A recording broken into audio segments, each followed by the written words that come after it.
창과 빛이라는 제목의 말씀을 증거할 때 많은 은혜를 받으시기 바랍니다. 긴 겨울이 이제 지나가고 어느덧 꽃피는 춘 3월이 돌아왔습니다. 우리 지난 이제 겨울 오기 전에는 항상 겨울 오기 전에 그런 말들을 하는 것 같아요. 올 겨울은 역대급 한파가 올 것이다. 그런 전망도 있었는데 뭐 해마다 그런 전망은 나옵니다. 그죠? 원래 우리나라 특히 요 지역의 겨울은 춥습니다. 역대급이건 아니건 포천의 겨울은 추워요. 그게 정상입니다. 그러나 겨울이 아무리 추워도 봄은 반드시 옵니다.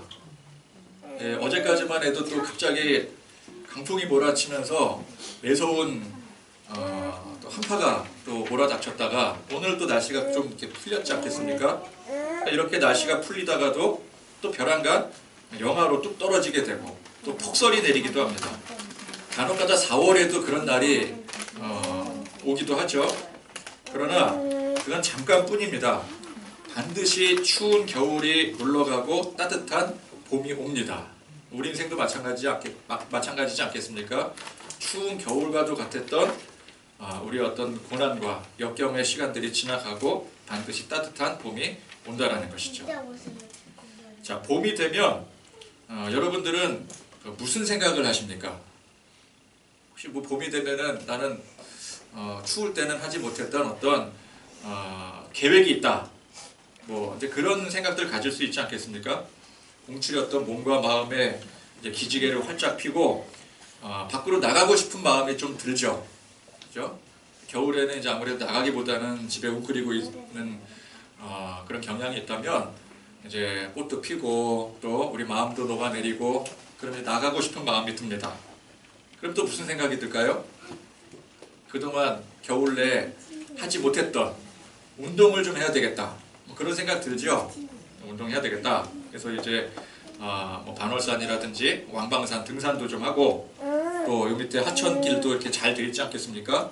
거기도 이렇게 이제 뭐 걷거나 조깅하거나 하면서 이제 운동을 하고 싶지 않아도 여러분들 병원에 가면은 우리 모두가 의사 선생님께 이 건강을 위한 반드시 운동을 해야 될 그 진단을 받게 되죠. 하기 싫어도 운동을 해야 됩니다. 근데 운동을 열심히 하는 것 이상으로 식단 관리도 중요하죠. 뭘 어떻게 잘 먹을 것인가 그것도 중요한 것입니다. 요즘에 뭐 저염식, 저당식이 유행이지 않겠습니까? 특히 이제 음료도 보면은 무설탕, 무칼로리 이런 음료들이 좀 많이 나오는 것 같아요. 근데 제 입맛이 이상한 건지 그 무설탕 음료라고 제로 설탕 음료 같은 거 먹어보면은요 제 입맛에는 그게 더 달더라고요. 왜 그런지 모르겠는데 그걸 먹고 절대 건강해질 것 같지는 않아요. 또 이제 한국 사람들은 우리 특히 한국 사람들은 이 한국 음식 문화 자체가 이 염분이 많이 들어간 음식을 섭취하게 됩니다. 주를 이루는 양념들이 다 소금 덩어리들 아니겠습니까? 근데 요즘에 이제 건강을 위해서 저염식을 해야 된다. 그래서 양념이 많이 들어간 음식을 기피하기도 합니다. 저희 이제 집에 사는 세 식구 중에서 저 빼고 두 사람의 입맛이 아주 저염해요. 저렴한 게 아니라 저염합니다.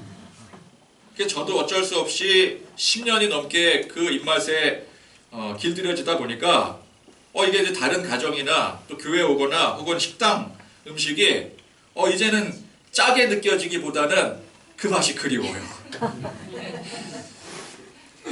여러분 우리 몸에 필요 이상의 과다한 그 염분이 들어가는 것은 좋지 않겠죠. 그렇다고 아예 이것을 억제하는 것은 더 좋지 않습니다. 무엇이든 적당한 게 중요한 것입니다. 염분은 우리 몸을 구성하는 아주 중요한 성분이기 때문에 적당히 섭취하는 게 중요한 것이지 무조건 억제하는 게 중요한 게 아닙니다. 자, 오늘 말씀에 13절에 보니까 너희는 세상의 소금이니 소금이 만일 그 맛을 잃으면 무엇으로 짜게 하리요? 자, 제가 이스라엘의 전통 음식이 뭔지는 잘 모릅니다. 뭐 성경에 나와 있는 음식이 그 당시에 먹었던 음식이겠거니 그렇게 생각되지만 그게 어떤 건지는 우리 잘 모르잖아요. 근데 적어도 이 말씀을 통해서 그 당시에 이 유대인들도 음식에 소금 간을 해서 먹었구나 라는 것을 알 수가 있는 것이죠. 그러니까 유대인들이 보통 이제 무교병을 먹고 또 뭐 고기를 보통 이제 구워 먹거나 삶아 먹거나 그러는데, 제가 생각하기에는 옛날에는 뭐 지금처럼 뭐 맛깔난 양념이 있는 것도 아니고 그런 게 발달된 것도 아니고 간도 하나도 안 돼 있는 음식을 먹으려고 하니까 얼마나 맛이 없었을까. 그래서 정말 더럽게 맛없었겠구나. 저는 이제 그렇게 생각을 했었는데 오늘 말씀을 보니까 소금을 음식에 사용했음을 알 수가 있는 것이죠. 물론 적극적으로 사용은 못했겠죠. 지금처럼 뭐 흔한 게 아니기 때문에. 그래도 어쨌건 간에 소금을 사용했다. 그러면 맛있을 수도 있었겠다. 여러분, 음식이라는 게 그렇잖아요. 그냥 맨자로 먹는 거랑 소금 찍어 먹는 거랑 다르잖아요. 그럼 백숙을 삶아서 그냥 맹탕 삶아서 그걸 그냥 먹는다고 한번 생각을 해보세요. 운동한다고 닭가슴살, 허벅살 그거 삶아갖고 먹잖아요. 되게 맛없습니다, 진짜. 저도 이렇게 막 운동한다고 닭가슴살 막 사서 먹어보기도 했었는데 그것처럼 고역인 게 없어요. 근데 이 닭가슴살도 소금 찍어 먹으면 어때요? 맛있어요. 그죠? 먹을만 해요. 소금이 굉장히 중요합니다. 소금 하나가 있고 없고의 차이가 커요. 싱거운 음식에 소금이 들어가면 그 음식이 맛있어져요. 그러니까 소금 하나로 맛없는 음식이 맛있는 음식으로 바뀔 수 있을 정도로 소금은 위대한 것입니다. 그리고 이 말씀은 우리 문화에도 딱 맞는 말씀이죠. 우리 음식에 소금이 얼마나 중요합니까? 소금 없이 음식이 완성될 수가 없어요. 지금은 소금을 대량으로 생산해내니까 잘 모르겠지만 옛날에는 소금이 매우 귀한 것이었습니다. 소금이 백금같이 귀한 가치를 가질 정도였다라는 얘기도 있을 정도예요. 소금이 정말 귀할 때는 금보다 더 귀한 거예요. 로마 제국 시대에는 군인들의 월급을 소금으로 줬다고 합니다. 로마 군인들. 그래서 그 월급을 의미하는 영어 단어 셀러리가 솔트, 소금이 영어로 솔트잖아요. 이 솔트라는 셀러리라는 단어가 솔트에서 유래된 것이라고 해요. 월급. 이 복음서가 기록된 시대가 바로 그 로마 시대 아니었겠습니까? 그런 만큼 소금의 중요성에 대해서는 모든 사람들이 공감할 수밖에 없는 것이죠. 예수님이 소금 얘기를 하시잖아요. 이 말씀을 듣는 사람들이 야, 맞아, 그 굉장히 귀한 거야. 그렇게 받아들일 수 있는 내용이더라는 것입니다. 근데 제가 보기에 이제 소금은 제가 뭐 맛을 합니까? 뭐 요리를 할 줄도 모르고 그러니까 저는 그냥 소금은 다 똑같은 소금이라고 생각을 했는데 소금에도 여러 가지 종류가 있다고 그러더라고요. 그래서 그 종류에 따라 또 가치가 다르다고 그러더라고요. 그래서 우리 이제 식단에 사용하는 소금 중에서 뭐 천일염이라는 거는 그게 더 좋은 거라면서요. 맞습니까? 천일염이 더 비싸고 더 좋은 겁니까? 네, 뭐 그런 것도 있고, 예전에 이제 뭐 어디서 고기를 구워 먹는데 어떤 사람이 품 안에서 조심스럽게 조그마한 병 하나를 탁 꺼내요. 그러면서 이게 소금이래. 근데 소금인데 무슨 핑크빛깔이 나더라고요. 그거를 조금씩 덜어주는데 이게 히말라야 이 고산지대에서 채취한 뭐 암염이래나 뭐래나, 그래서 이게 굉장히 귀한 거라고. 이거는 뭐 어디 가서도 맛볼 수 없는 소금이다. 그래서 이제 그 소금을 제가 이제 먹어본 적이 있었는데 저는 뭐 그냥 뭐 소금이 짠 게 소금이지 뭐 소금이 뭐 별게 있나 뭐 그렇게 생각이 되는데, 아무튼 뭐 그런 건 귀한 거라 그러더라고요. 확실히 그거는 좀 이렇게 때깔이 달라 보이고 향이 좀 달라 보이긴 하더라고요. 자, 그래서 어떤 소금이 더 깊은 풍미를 내느냐에 따라서 그 소금의 가치가 달라지겠지만 무엇보다 중요한 소금의 진짜 가치는 뭘까요? 짠맛에 있는 거, 짠맛. 그죠? 짠맛에 있는 거겠죠. 아무리 색다르고 깊은 어떤 풍미를 가지고 있다 해도 정작 이 소금이 짜지 않으면 아무 의미가 없는 거예요. 히말라야에서 공수해온 그 암염이라 할지라도 그게 짜지 않다. 그럼 그건 소금으로서의 의미가 없게 되는 것이죠. 너희는 세상의 소금이니 소금이 만일 그 맛을 잃으면 무엇으로 짜게 하리요? 후에는 아무 쓸데없어 다만 밖에 버려져 사람에게 밟힐 뿐이니라. 소금이 로마 군인들에게 월급으로 지급이 될 정도의 가치를 가지고 있고 때에 따라서는 백금과도 같이 귀한 가치를 갖는 것은 그것이 짠맛을 낸다는 데 있는 것입니다. 그죠? 귀한 소금이 아무리 많아도 이게 짠맛을 내지 못한다면 그건 모래만도 못하게 되는 거예요. 그냥 버려지게 되는 거예요. 자, 이 말씀은 이처럼 우리가 진정한 가치를 갖고 사는 사람이 되어야 된다라는 말씀입니다. 소금이 귀한 가치를 갖는 이유가 짠맛에 있는 것처럼 우리가 귀한 존재로서의 가치를 가지려면 우리도 짠맛을 내는 인간이 되면 되겠습니까? 그래서야 이제부터는 좀 땀을 뻘뻘 흘리고 다니고 일부러 안 씻고 스치기만 해도 막 그냥 짠내가 풀풀 풍기게 그렇게 다니면 되겠습니까? 소금과 같은 인간. 그러니까 이 말씀이 우리더러 소금처럼 짠돌이 되라는 그런 말씀이 아닙니다. 소금이 고유의 가치를 가지고 있어야 귀한 것이 되는 것처럼 우리 인간도, 사람도 우리 사람 고유의 가치를 가지고 있어야 귀한 존재가 된다는 뜻이에요. 자, 소금의 가치가 짠맛에 있다면 우리 인간의 가치는 어디에 있을까요? 여기에 대한 해답을 세상에서 아무리 찾아도 거기엔 답이 나오지 않습니다. 전능하신 하나님께서 모든 세상과 우리 인간을 창조하셨기 때문에 오직 하나님께만 그 답이 있는 거예요. 우리 인간의 진정한 가치는 하나님께 찾아야 됩니다. 즉, 우리는 어디서 찾을 수가 있어요? 하나님의 말씀이신 성경을 통해서 찾을 수가 있는 거예요. 자, 이 성경의 진리를 아주 잘 요약한 내용이 있으니 웨스트민스터 신앙고백에 있습니다. 웨스트민스터 신앙고백 소요리 문답 제1번에 사람의 제일 되는 목적이 무엇인가? 자, 이 질문 자체가 뭐예요? 인간의 진정한 가치가 뭐냐? 이 질문인 거죠. 그러니까 여기에 답이 사람의 제일 되는 목적은, 즉 사람의 진정한 가치는 하나님을 영화롭게 하는 것과 영원토록 그를 즐거워하는 것이다. 이렇게 답하고 있어요. 이게 성경 말씀이에요. 그래서 이에 관한 성경 구절들이 여러분 한번 찾아보시기 바랍니다. 먼저 고린도전서 10장 31절 말씀. 제일 먼저 찾으시는 분이 읽으시는 거예요. 고린도전서 10장 31절.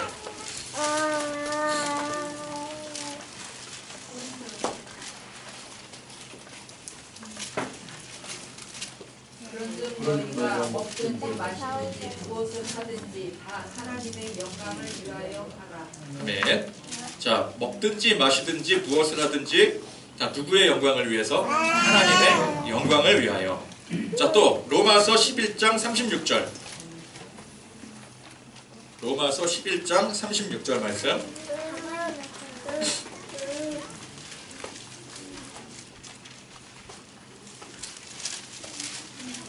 이는 만물이 주에게서 나오고 주로 말미암고 주에게로 돌아갑니다. 그에게 영광이 세세히 있을지어다. 아멘. 아멘. 만물이 주에게서 나오고 주로 말미암고 주에게로 돌아갑니다. 그의 영광이 세세에 있을지어다.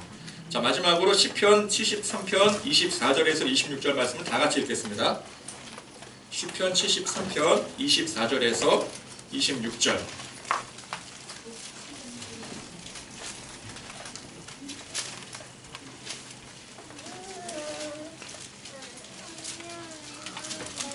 시편 73편 24절에서 26절.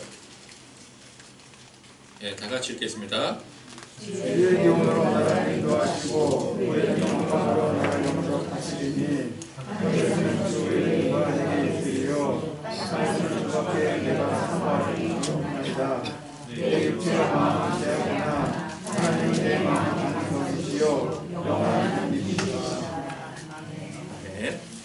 자, 그래서 이 웨스트민스터 신앙 고백이 그냥 그 종교 지도자들이 자기들끼리 모여서 우리 생각에는 이게 옳은 것 같다 그렇게 정한 게 아니라 성경 말씀을 잘 요약을 해서 우리 인간의 가장 중요한 조건, 가치, 제일에 대한 목적이 무엇이냐 그랬을 때 이걸 요약을 해보니까 하나님을 영화롭게 하고 영원토록 그를 즐거워하는 것이다.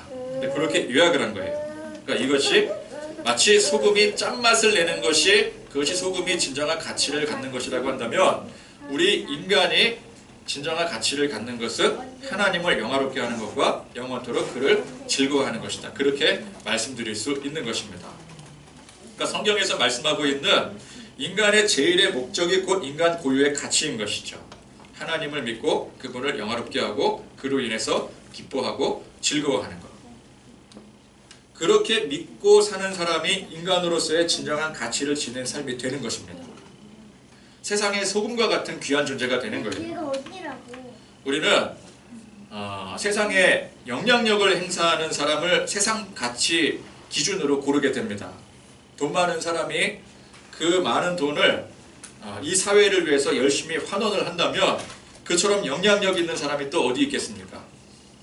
정치적 역량과 또 훌륭한 지도력을 가지고 나라를 이끈다면, 어떤 큰 단체를 이끈다면 그처럼 영향력 있는 사람을 또 어디서 찾을 수 있겠습니까? 여러분, 어디든 속해 있는 단체나 뭐 직장이면 직장, 뭐 동호회면 동호회, 그 그룹 안에서 영향력 있는 사람이 어떤 사람이에요? 적어도 내가 모인 이 모임 단체에서 영향력 있는 사람 있지 않겠습니까? 어떤 사람이 영향력 있는 사람이에요? 일단 돈을 많이 푸는 사람이 영향력이 있겠죠. 그죠? 돈 많이 모이는 곳에 사람들 따라가기 마련이잖아요. 또는 명예가 있고, 사회적인 명예가 있고, 지위가 있고, 또 남보다 뛰어난 실력이 있고, 실력으로 잠재울 수 있잖아요. 그죠? 이도 저도 없으면 뭐가 있으면 돼요? 덕, 인덕, 인복, 또 이런 것도 중요하지 않겠습니까? 그래서 많은 사람들을 포용할 수 있는 그런 사람들이 이 사회에서 가치 있고 영향력 있는 사람이 되지 않겠습니까? 그런데 그런 것들이 소금으로 치자면 다른 소금에는 없는 색다른 풍미와 같은 거예요. 히말라야 고산에서 모진 환경의 풍파를 견디다 나온 그런 깊이 있는 풍미. 그러나 중요한 게 무엇입니까? 그게 짠맛의 본질은 아닌 거예요. 풍미가 중요하지만 풍미가 짠맛을 내는 건 아닙니다. 정작 소금으로서의 짠맛을 잃으면 그 좋은 풍미들이 다 무슨 소용이 있겠어요? 적어도 소금으로서의 가치는 없어지는 거예요.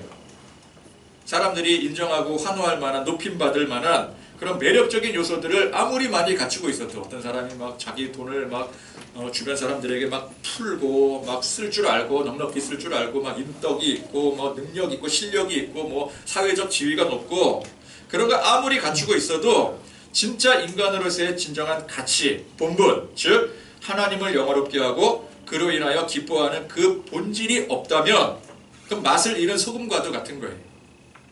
풍미는 있을지언정 진정 중요한 것이 없는 것입니다. 우리가 진정한 맛을 내는 소금과 같은 사람이 되려면 먼저 하나님을 제대로 믿어야 됩니다. 이 믿는다라는 것이 그냥 내가 아는 데서 끝나면 안 돼요.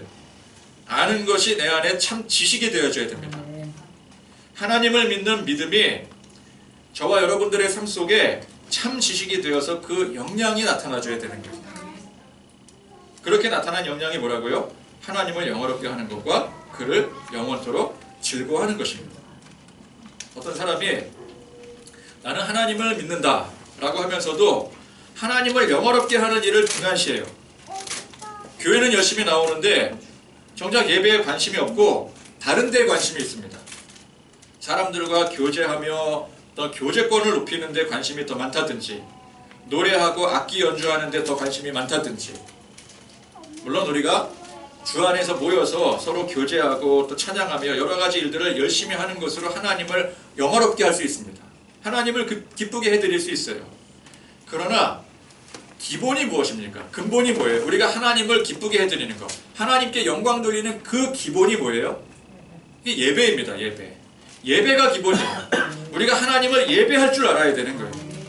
예배를 통한 감격이 제대로 고백되지 않고 예배를 통해 하나님께 온전히 영광 돌리지 못하는 사람이 다른 어떤 것들로 아무리 열심히 한들 그건 하나님의 영광이 될 수가 없는 거예요. 소금이 짠맛을 잃은 채 소금으로서 아무런 가치가 없는 것과 똑같은 것입니다. 성도는 어디를 가든 예배하는 존재들입니다. 하나님을 높이고 경배하고 영광 돌릴 줄 아는 사람이 성도예요. 이는 비단 교회에서뿐만 아니라 우리 성도들의 삶의 영역에서 이 예배자의 정신을 가지고 하나님을 영화롭게 하는 그 마음의 중심으로 살아갈 때에 그 중심을 가지고, 즉 이 예배자의 중심을 가지고, 예배자의 중심이란 뭐라고요? 하나님을 영화롭게 하는 것, 하나님을 영광스럽게 하는 것. 그 중심으로 여러분들 직장에 나가서 열심히 일을 하고 또 학교에 가서 열심히 공부를 할 때 또는 휴식을 취하고 놀 때, 먹고 마실 때 그 자체가 하나님께 영광이 될 수가 있는 거예요. 그러면 우리 대부분은 이거는 내가 잘 할 수 있어, 잘하고 있어 라고 넘어갈지도 모릅니다. 여기에 지금 계신 우리 모두는 지금 이 시간 하나님 앞에 예배를 드리고 있잖아요. 그죠? 하나님 앞에 영광 돌리고 있잖아요. 그러니까 하나님 앞에 영광을 돌리는 본분을 이행하고 있다고 생각할지 모릅니다.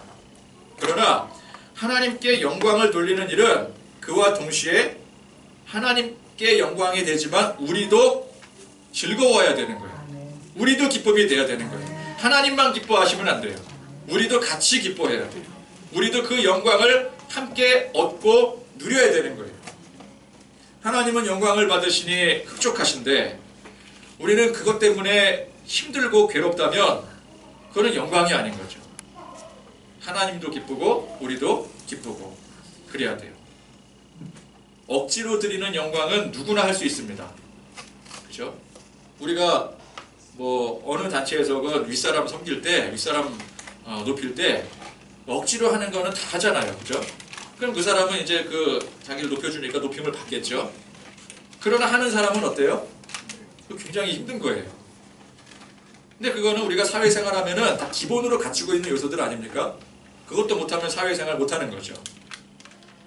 이 예배 시간에 주일에 꾸준히 꼬박꼬박 참석해서 예배 드리는 거, 이거는 여기 계신 분들이라면 다 하는 일이에요. 그렇죠? 누구나 다 할 수 있는 일이죠. 그러나 이게 내 안에 기쁘지 않고 즐겁지 않으면 이게 아무 소용이 없는 겁니다. 흉내는 누구나 낼 수 있어요. 여러분 소금덩어리 비슷한 돌을 들고 오면은 겉으로 볼 때는 소금처럼 보입니다. 저는 그냥 소금 비슷하게 생긴 돌 있잖아요. 그거랑 소금덩어리랑 둘이 구분해라 그러면 저는 구분을 못해요. 근데 어떻게 구분할 수 있습니까? 혀를 대면 돼요. 한번 핥아보면 돼. 핥아봤을 때 물론 그냥 돌도 손으로 만지작거리다 보면은 짤 수 있겠지만 좀 구석구석 핥아봐야 되겠죠. 그랬을 때 구석구석 핥아도 이건 짜다. 그러면 이건 소금이구나. 이거는 소금 비슷한 그냥 다른 돌이구나. 그걸 맛을 보면은 대변에 알 수 있어요. 자, 이 자리에 똑같이 앉아서 예배를 드려도 진짜 우리 마음에 하나님이 주신 그 감격이 있고 기쁨이 있고 그 즐거움이 있는지 그건 하나님께서 다 아셔요. 근데 우리는 소금덩어리를 혀로 핥아봐야지 알잖아요. 근데 하나님은 굳이 우리를 핥으실 필요도 없으세요. 하나님은 전문가시기 때문에 여러분 이 소금 구별할 수 있는 전문가들도 딱 보면 알잖아요. 저는 전문가가 아니니까 핥아봐야 되겠지만 요리 연구가나 요리에 심취하신 분들 요리 연구가가 아니더라도 주방에서 요리하시는 주부님들은 딱 보면은 이게 소금인지 이게 돌덩어리인지 다 알잖아요. 그죠? 그런 것처럼 우리 하나님 굳이 핥아보실 필요도 없어요. 우리 마음과 생각을 훤히 꿰뚫어 보셔요. 우리가 볼 때는 이 자리에 앉아서 예배드리는 사람이 다 예배자인 것 같이 보이지만 하나님은 정확하게 보시는 거예요. 하나님을 영화롭게 하는 게 이게 힘든 일이 되면 안 됩니다. 그로 인해서 우리가 기뻐야 됩니다. 그래서 웨스트민스터 신앙 고백이 하나님을 영화롭게 하는 것, 여기서 끝나는 것이 아니라 그를 영원토록 즐거워하는 것, 이게 같이 나오는 거예요. 그러면 자, 이 기쁨이라는 거, 즐거움이라는 거, 이걸 인위적으로 만들 수 있습니까? 즐거워야지 그런다고 여러분 이 시간이 즐거워집니까? 그건 인위적으로 만들어지는 게 아니에요. 우리가 진짜 하나님의 영광 가운데 거하면 이거는 저절로 되는 일입니다. 하나님의 영광이 임할 때에 우리가 그로 인해서 기뻐지는 거예요. 그 증거가 되는 겁니다. 이를 가리켜 다른 말로 뭐라 그러죠? 은혜 받았다 그러잖아요. 네, 은혜 받았다. 은혜 받았다라는 게 뭐예요? 하나님의 그 영광이 우리 안에 임했다. 그 뜻이에요. 은혜 받으면 어때요? 내 마음이 기쁘고 즐겁고 평화롭고 막 뛸 듯이 그 저절로 되잖아요. 여러분 은혜 받았는데 여전히 내 마음이 막 무겁고 막 억눌리고 짓눌리고 막 억지로 돼서 막 힘들고 지치고 그게 은혜 받았다는 게 아니잖아요. 은혜 받으면 그런 게 다 풀리는 게 은혜 받은 거잖아요. 은혜 받으면 저절로 되는 거예요. 이 은혜는 전능하신 하나님의 영광이 임할 때 저절로 내려지는 것입니다. 요한복음 4장 24절에 하나님은 영이시니 예배하는 자가 영과 진리로 예배할지니라. 이 영적으로 통하는 거예요. 하나님은 영이시니 우리도 영 아닙니까? 하나님의 영과 우리의 영이 통하는, 교통하는, 소통하는 거. 이게 이제 은혜 받는 거죠. 은혜가 통하는 거예요. 성령님이 우리 안에 거하심으로 예배할 때 거기에 참 영광과 기쁨과 감격이 있게 되는 거예요. 그러니 우리의 예배가, 우리가 드리는 예배가 이게 참 지루하고 피곤하고 하나도 기쁘거나 즐겁지 않다면 지금 내가 드리는 이 예배에 하나님의 영이 임하지 않는 거예요. 내 영과 하나님의 영이 소통을 못하고 있는 거예요. 하나님의 영은 어느 한 장소에 임하는 것이 아닙니다. 하나님의 영은 각 사람에게 임하는 거예요. 이곳이 거룩한 교회라고 해서 이 자리에 참석한 모든 사람들에게 하나님의 영이 임하는 게 아니에요. 장소가 아니라 사람에게 임하는 것입니다. 제가 예전에 학생들 여름 수련회 장소를 물색을 하는데 어느 장소를 가보니까 장로님이랑 같이 이제 탐방을 하는데 어디 가보니까 그곳에 관리하시는 장로님이 계시는데 거기 그러더라고요. 거기는 이 장로님이 기도하는 터전이기 때문에 그 장소에 영성이 흐르고 있대요. 그래서 여기 와서 수련회 하면 다 은혜 받고 간대.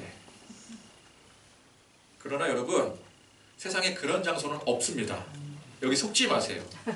성령님은 각 사람에게 임하는 것이지 어느 특정한 장소에 임하시는 게 아닙니다. 기독교가 무슨 무속신앙입니까? 뭐 어떤 터가 뭐 영적 터가 있고 그런 거 없습니다. 무슨 뭐 영적 풍수 지리설입니까? 이거는 기독교랑 무속신앙이랑 합쳐진 거예요. 어떤 사람이 이 자리에서 열심히 기도해요. 그래서 이 자리가 하나님의 영광의 장소가 되고 영광의 자리가 될 수 있어요. 그러나 그 사람이 떠나면 그 자리는 아무 의미가 없게 되는 거예요.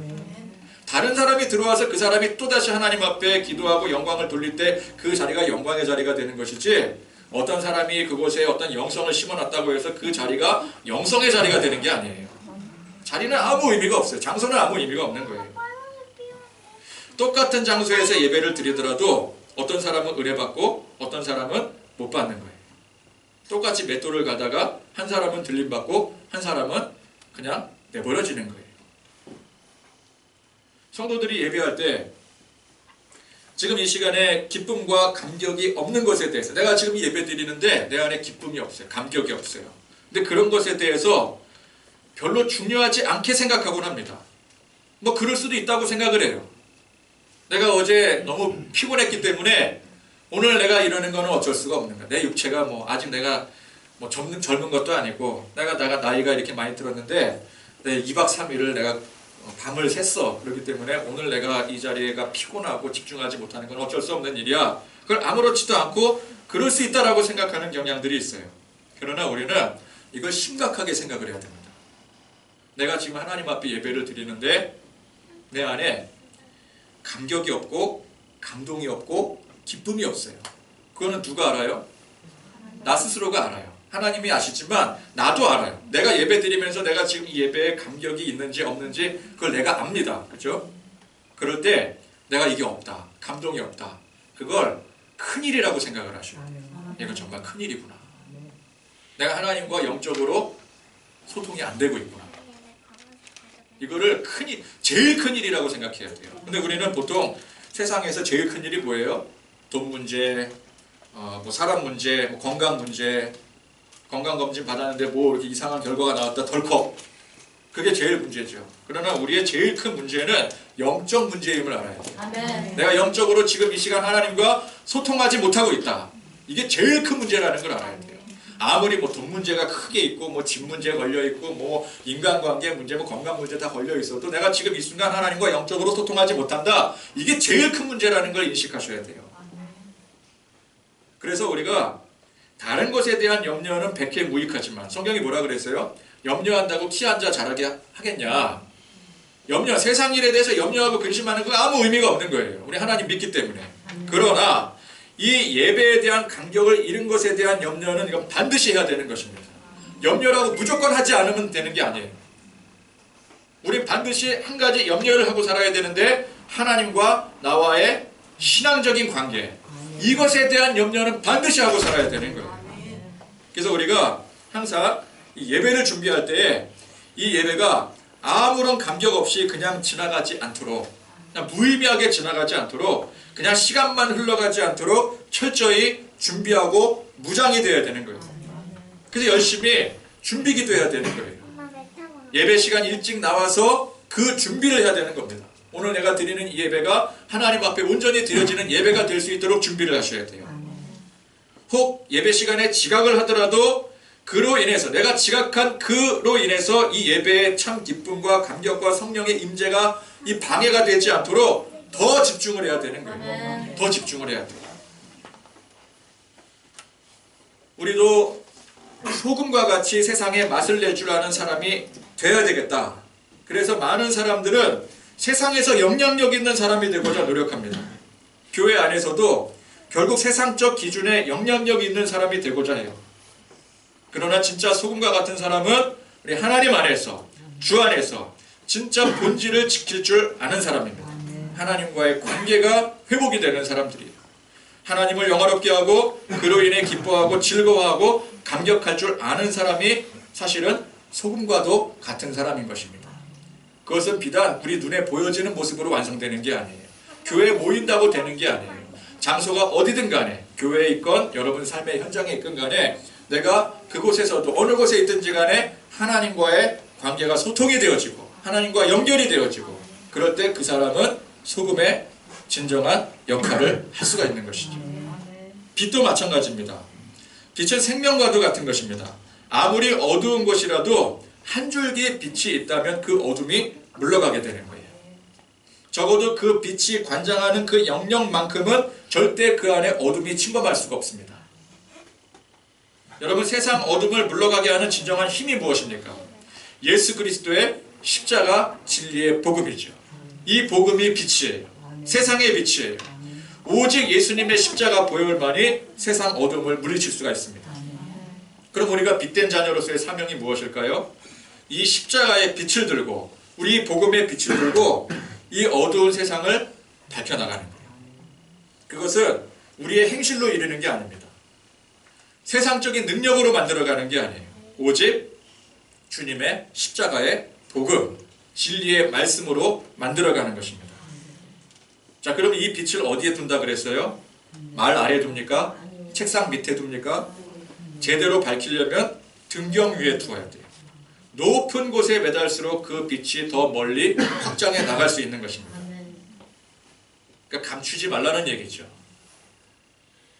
드러내라는 얘기예요. 우리가 이 진리의 복음, 진리의 말씀으로 무장하여 들고 나가야 되는 것입니다. 집에다가 두고 다니면 안 돼요. 교회에다가 두고 나가시면 안 돼요. 여러분들 교회에는 성경책은 두고 나가시지만 우리의 이 빛된 소망과 이 사명을 들고 나가셔야 되는 거예요. 이거는 교회에다 킵해놨다가 다음 주에 와서 찾아야지, 그러시면 안 돼요. 성경은 다음 주에 와서 펼쳐볼 수 있지만 여러분 집에다 성경이 있으니까 교회용 성경은 놔두고 가시는 거잖아요. 그건 교회에 놔두고 다녀도 되겠지만 우리의 이 신앙의 빛, 하나님을 향한 이 복음의 빛은 여기에 머물러 있으면 안 돼요. 들고 여러분들 현장으로 가지고 나가셔야 돼요. 우리끼리만 모여서 은혜 받고 감동하면 안 되는 것입니다. 이 은혜와 감격을 가지고 나가야 되는 거죠. 오늘 받은 은혜를 여러분들 각자의 삶 속에 가지고 나가서 전파해야 됩니다. 그거를 아깝다고 그냥 꺼두고 있으면 안 돼요. 배터리 나갈까 봐. 근데 성령의 빛은 배터리가 없어요. 무한 동력이에요. 그죠? 그렇기 때문에 열심히 키시고 열심히 활용을 하십시오. 여러분들 각 가정에서, 직장에서, 사업장에서, 또 학생들은 학교에서 내 안에 하나님께서 비추신 그 빛을 그대로 가지고 나가서 비추는 거예요. 뭐 노력할 것도 없어요. 내가 하나님을 믿는 그 믿음으로 살면 되는 거예요. 아까 말했던 그 예배자의 중심으로 똑같은 마음으로 하나님이 나와 함께 하신다는 그 마음과 생각으로 살면은 저절로 되는 일이에요. 저절로 비춰지는 거예요. 우리가 노력해서 발전기 돌려서 비추는 게 아니라고요. 빛은 제대로 가지고 있으면 결코 죽지 않습니다. 결코 약해지지 않아요. 우리는 그 믿음으로 나는 세상의 빛이다. 나는 하나님께서 내게 비춰주신 그 빛을 세상에 비추는 존재다. 그 결단으로 살아야 됩니다. 이것이 직접적인 복음 전파,